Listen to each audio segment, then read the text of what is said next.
kapagka OFW ka at meron tayong tinatawag na MWO doon sa lugar na kung saan kayo nagtatrabaho, yung Migrant Workers Office, Mhm. na overseas arm ng Department of Migrant Workers, doon po kayo pumunta. Doon po kayo sumangguni at doon po kayo magpalista sa migrant workers offices natin. Hindi po sa embahada. Oho. Okay? Yung migrant workers offices natin, 42 countries meron tayo niyan. Ano? Halimbawa sa Middle East, sa Saudi na lang, 3 ang migrant workers offices Okay. natin. Ano? So, meron kaming listahan ng mga addresses at saka ng contact numbers at hotlines. No?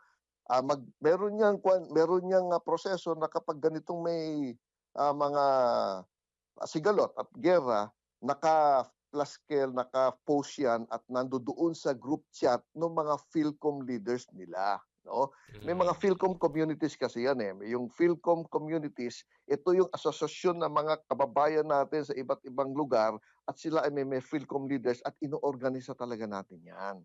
Correct. Naka-organize yan para alam nila kung sino ang pupuntahan, sino ang kakausapin, sino ang kukontakin. At yung PhilCom leader, iko-contact sa ating MWO. Yung MWO natin, iko-coordinate on the ground. Yun. No? So, yun talaga yun. Nakaayos yun. Yun ang contingent, isa sa contingent plan natin.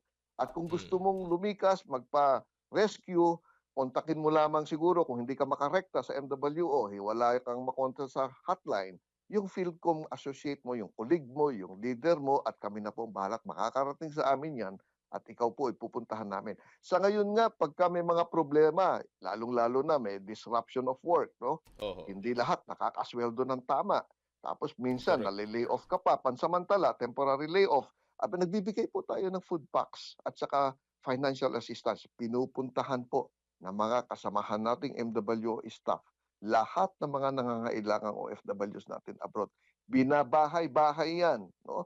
Kahit nakasalukuyan ng bomba at giyera at may missile, pinupuntahan ng kanilang bahay, binibigyan po sila ng food packs at ng mga pera at nang sa ganon sila po ay may makain. Kasi kung Ayun. minsan walang trabaho talaga, napakahirap ng Mm. buhay. Opo. Yusek, ang ganda ho nung binabanggit ninyo 'no, talagang, may pagkilos kumbaga at talagang, ang pagtulong ho ng DMW para sa atin pong mga overseas Filipino workers, talagang lahat ng paraan ay gagawin.